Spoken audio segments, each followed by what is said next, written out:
गत 3 दिनिया अदिनिया लगाण बर्षा चाषी कूलर संपूर्ण मेरुदंड को दोहलाई देइथिबा बेले धान फसल समेत रबी फसल नष्ट जोगु चाषी कूलर चिंता बढ़ी।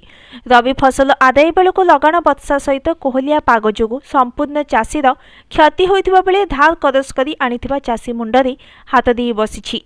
2 दिनिया लगाण बर्षा हेक्टर हेक्टर पदत जमी फुलकोबी, बीन्स, झुडुंग, बैगण, पत्रकोबी समेत विभिन्न पनीपरिबा नष्ट हो जाइथिबा बेले धराकोट ब्लॉक सुंदुरिया पोली, मुंडमराई, पोड़ापोली अंचल में संपूर्ण चाषीर क्षति हो जाइछि।